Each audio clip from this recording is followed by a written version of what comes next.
Hello friends, welcome to our lecture series on CSR, and the topic of today's discussion shall be CSR measurement and impact analysis, global perspective. And this is going to be part 1 of this lecture on measurement and impact analysis in global perspective. In today's lecture, I shall be telling you about the historical work on measurement, that what all other researches which are being done on this measurement and impact analysis topic, and then I shall be introducing you to the work of Archie B. Carroll and Donna Wood in the field of CSP, which is known as corporate social performance, which is one of the emerging topic, and then we'll be talking about measurement system based on Carroll and Wood's framework, which is being given by Michael Hopkins, and eventually we'll talk about the measurement system with particular emphasis on GRI, that is Global Reporting Initiative, which is regarded as one of the ultimate reporting framework, wherein the corporate entities, they are giving their reporting. And in the present lecture I have planned it in such a way that you will come to know about the measurement and impact analysis of CSR in global perspective. Because when we talk about impact analysis in Indian perspective, we have Companies Act 2013, the provisions of CSR, and there we have section 135, which actually gives us the directions where how to plan our expenditure, what are the provisions, and then accordingly we are planning our CSR expenditure. So in today's lecture, I'll be first telling you about the historical work on measurement aspect, that what all researches which are being done in the field of, in the domain of impact analysis of CSR.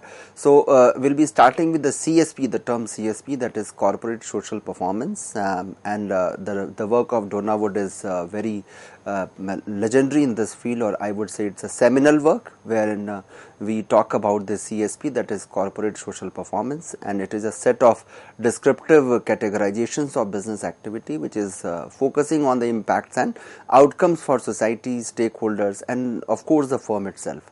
So when we talk about CSP, how to define it, I would say that it is basically a set of descriptive categorizations. You are basically categorizing business activities in a descriptive manner, wherein we are focusing on certain aspects, and those aspects are the impact of your CSR expenditure, your social performance, and then the outcomes for society, stakeholders, and the firm itself. Because when the firm is working for society, when I am performing for the social welfare, the well-being of society, then of course the firm is also enjoying that particular journey where the firm is working for the welfare of the society.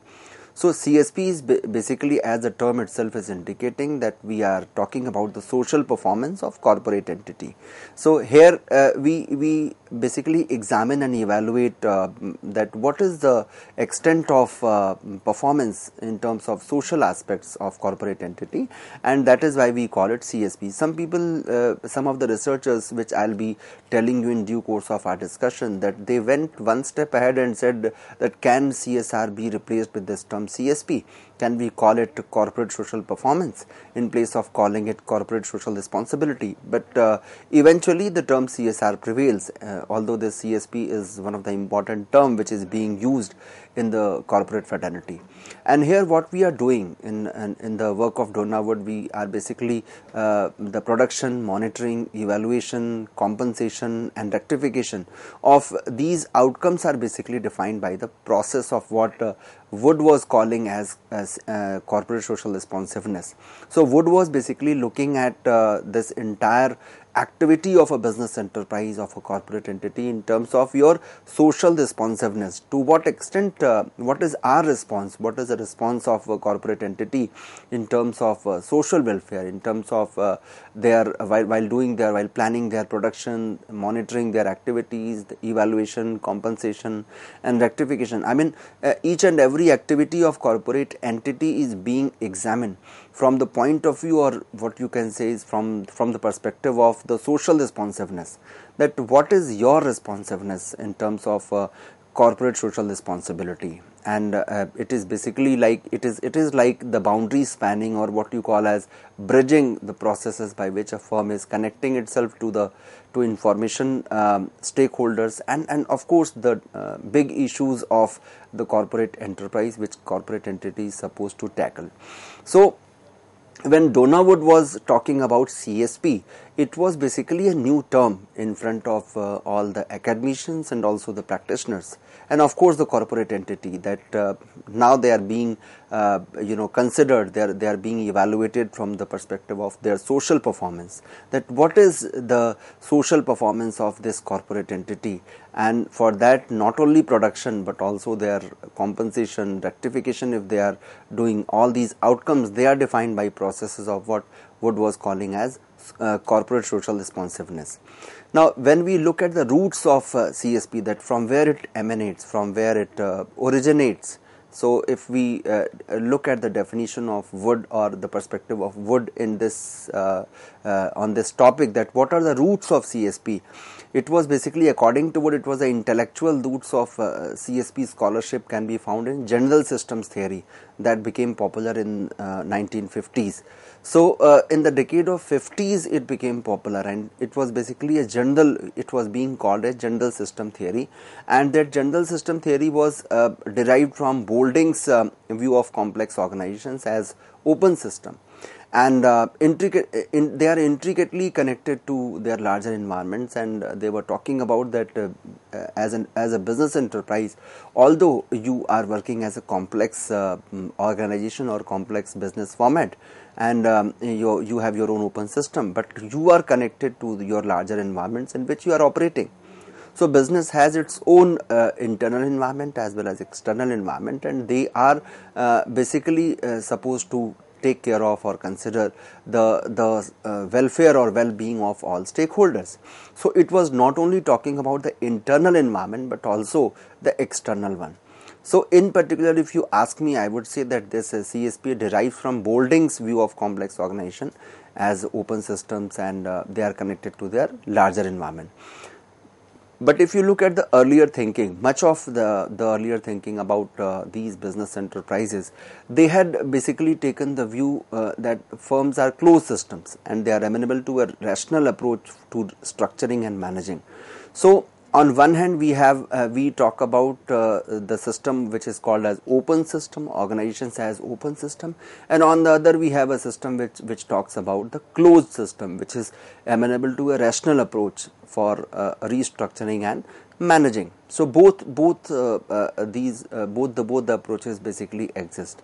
And when we talk about CSP, it is basically concerns the harms and benefits which result from a business organization's interactions with its larger environment. So whatever harm, whatever benefit which is being resulted, or you can say which is being created out of your interaction as a business entity with your environment, and it includes not only your production, it includes not only your processes, but it includes your social, cultural, legal, political, economic, and of course the natural dimensions. So if somebody says that as a business enterprise I am operating in an environment which is called as business environment, and I have taken input from the society, I have processed it and sold it out to the society, it means my job is done. My interaction is limited to my suppliers, customers, competitors only. No. When we talk about CSP, it is looking at the benefit and the harms both. So whatever harms you are generating, causing, whatever benefits you are creating out of your interaction with the environment, it includes all perspectives, not only cultural but also social, legal, political, economic, and of course the natural dimensions. Because normally people think that as a business enterprise, maximum harm which you can cause is, or which you can result is the pollution. But a company as a corporate entity as a business enterprise may also create some benefits, or it can harm your cultural heritage also. It can have some legal implications, it can have some political implications, it can have some economic implications. Like nowadays when we talk about some multinational companies operating in our country, and at times we feel that we have been witnessing that they don't care about the rules and regulations of your own country, then of course they are supposed to be warned about that. About the legal implications, that if you are operating in our country, you have to follow the law of land. So wherever you are operating, if you are coming to India as a business enterprise and you are willing to operate, then of course you will have to abide by the rules and regulations or legal provisions which other companies are following. So law of land is something which is very important, and CSP is became very popular because of this very fact, that whatever harms and benefits which is resulting from your interaction with the environment, that need to be need to be considered, that need to be discussed. And CSP is basically all this perspective is making CSP a wider term, a broader term, wherein we feel that it is looking at the entire discourse from a macro perspective. It is not a discussion of micro level. It is basically looking at the entire discourse from the macro perspective. And the implicit moral underpinning of early CSP was that companies should work to increase the benefits.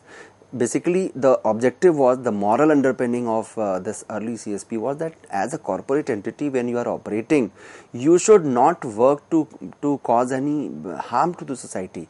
You should work to increase the benefits and try your level best to reduce or eliminate the harms which is resulting from your activities. So, what is the purpose behind looking at harms and benefit? The purpose behind looking at harms and benefit is to understand the extent of harm you are causing to the society, to the cultural aspect, to the legal aspect, to the political and economic system or economic dimension, and try to reduce your whatever harms you are generating, and try your level best to increase the benefits, because that will basically decide your survival. You can't survive if you are causing the harms which is in greater level as compared to the benefits you are creating.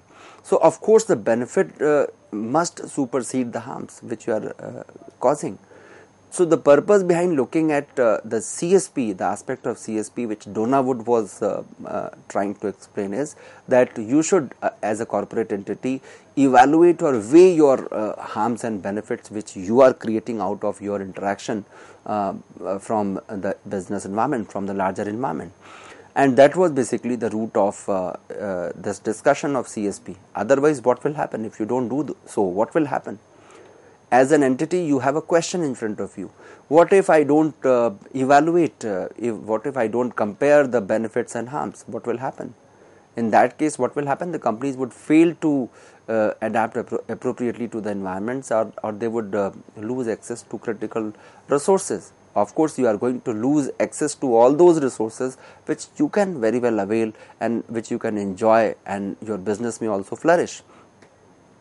Otherwise, the second problem, apart from losing access to critical resources, another point which is of equal importance is your right to manage internal processes would be challenged and perhaps overturned by external stakeholders. There might be a possibility that your right to manage internal processes are challenged and you are overturned by your external stakeholders, or you may even lose legitimacy. And of course, the right to exist or right of existence is also questionable. So these proposals are clearly articulated, though not with the CSP emphasis, in a Thompson's book which is named as Organizations in Action.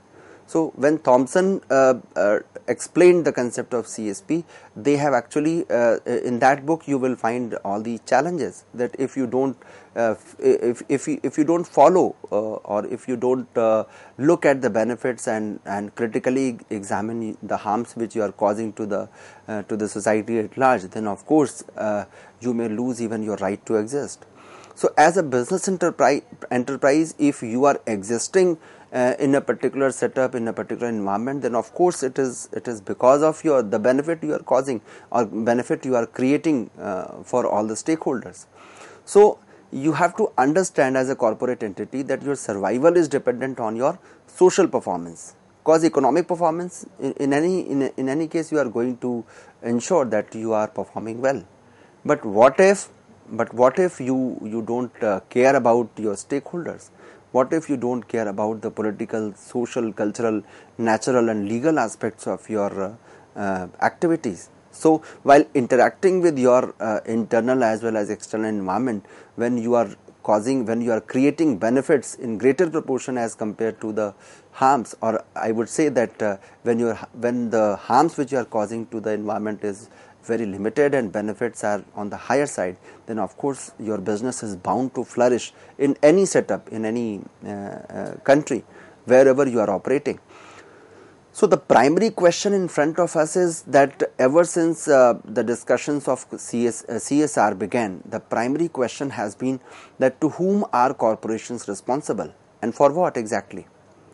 So this is a basic question in front of all corporate entities. Whenever we have a discourse, whenever we have an interaction or discussion on the topic of corporate social responsibility, the primary question has been, and till date you will find this question, that to whom as a corporate entity are we responsible? To the customers only, to government, or to all the stakeholders? So the first question is to whom are we responsible? The second question is for what?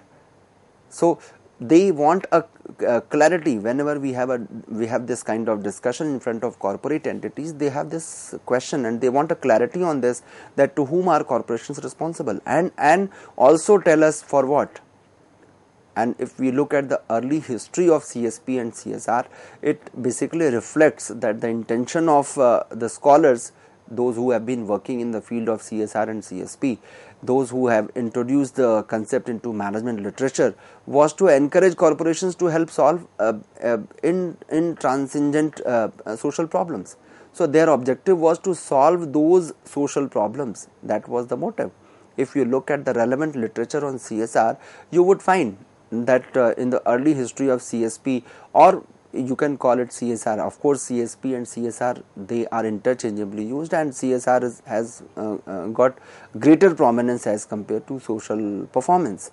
So when we talk about social responsibility, of course, when you are finding it, when you are considering yourself to be a responsible corporate citizen, then only your performance is going to be excellent.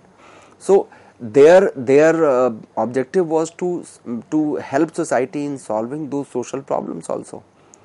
So apart from doing your routine business operations, you have to take care of those intransigent social problems also, which are there into existence. And some of the experts, they made assumption that business activity helped to create the problems. Some of them, they made this kind of assumption that business activity helped to create the problem. Others made another kind of assumption that business expertise and resources must be brought to bear in solving the problems. So some thought that some had this kind of assumption that these activities helped to create the problems, whereas some of them, they were having this kind of assumption that business expertise and resources must be brought to bear in solving the problems. And when we look at the work by Bowen argued that businesses were responsible for producing social goods, and apart from social goods, they were also responsible for creating goods and services for sale. So they actually gave prominence to social goods, first, and after that the goods and services for sale came into the picture.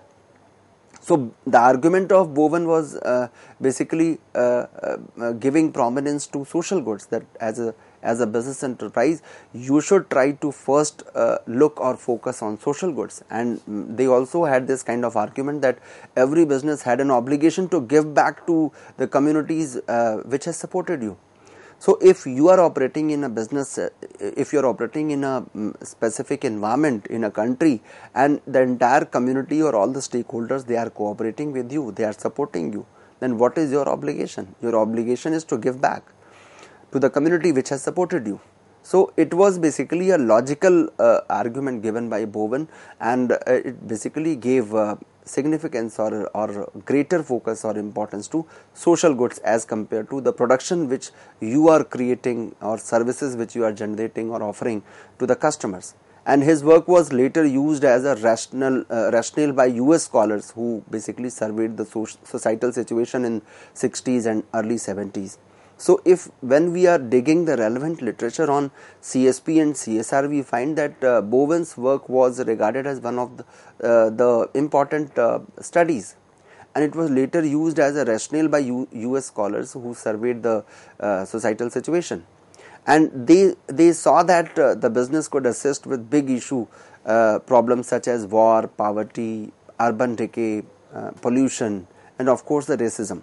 So all the important problems which the society is witnessing at a specific point of time, that was regarded as big issues. When we look at the discourse by Michael Hopkins talk about the big issues, and big issues are basically the relevant problem which your society is witnessing at one point of time. Like when we talk about a country like India, which has recently hosted G20, so in that, what is the big issue? The big issue is that you have to take care of climate change. We have to we are talking about one earth, one family. So taking the entire earth, we talk about Vasudhaiva Kutumbakam. So that was basically the guiding principle, that became the guiding principle. And that is what Bowen wanted to include into his work. This was a message which Bowen wanted to convey, that you should assist with the big issues. In whatever society you are operating, try to find out the big issues of the society, and it can be at one point of time your country may not witness any war, but your country may suffer from poverty, and they may suffer from the problem of urban decay, racism, and pollution. So it depends that at a specific point of time, whatever problem is prominent for your country or for your specific region, in that in that specific situation your company must work for. So the big issue, you are supposed to assist with the big issue problems, and it can be war, it can be poverty eradication, it can be of course pollution, it can be environmental degradation, it can be any prominent issue which is being faced by that specific country or that specific area in which you are operating. Now when till now we talked about the decade of 50s, 60s, and now we will talk about 70s. In 1970s, the idea of corporate social responsiveness emerged as a candidate for replacing CSR. So in 70s, what happened? This idea of corporate social responsiveness, in place of calling it corporate social responsibility, we started talking about making it corporate social responsiveness. That can we have this kind of nomenclature for this? Can we have a change in the definition of in the meaning of this acronym? Frederick basically named this as phase CSR2. If we look at the studies conducted by Frederick, he actually named this phase CSR2 and described it as seeing how companies responded to social demands. The way you are responding to social demands or expectations, what society is demanding, and accordingly what you are doing. And it was regarded, it was called as CSR2 by Frederick. And this emphasis gave up the search for responsibilities. When this emphasis came, it actually gave up the search for responsibilities, and it basically focused on corporate action. That what is your response? What is your response to that specific demand? Suppose some demand is coming from society, the way you are responding without the ethical underpinning that duty or responsibility implied.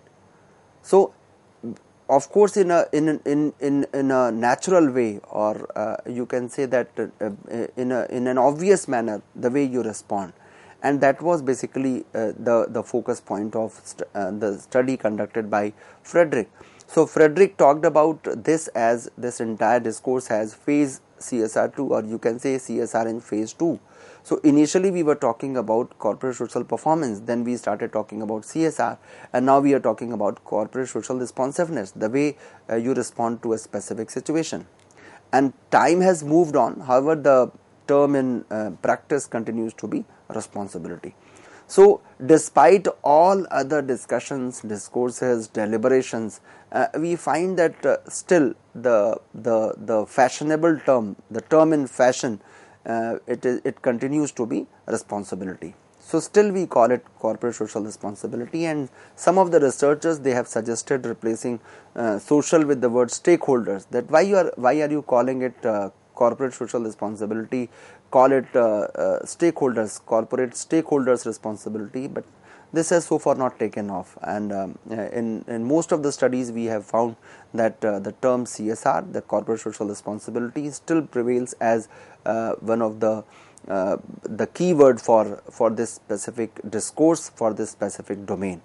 And the reason behind telling you about all these researches from 50s to 60s, the 70s and as on date was just to give you an idea the way researchers have explored the different terms that can be which can better define the discourse, which can better define the domain, so that the corporate entities may have a better understanding of their responsibility. So we started from performance, then we talked about responsibility, then we talk about responsiveness, and we are still with this as a keyword, that it is corporate social responsibility. Even the term social, we at one point of time we thought of replacing the term social with stakeholders, but still it has not taken off. So when we look at Carroll's hierarchy of CSR, it had glimpsed the coming wave of globalization and complex interdependence well before most others. And Carroll's very popular 1979 article laid out the first conceptual model of CSP, which we have already discussed in our introductory lecture. And he argued that the term responsibility suggests motivation and was not measurable. He opted instead of performance as the operating term. So this was there into Carroll's hierarchy, and in this way I tried to explain to you what are the different terms which we have discussed in the relevant literature on CSR, CSP and corporate social responsibility. I hope you must have enjoyed today's lecture of mine. Thank you so much.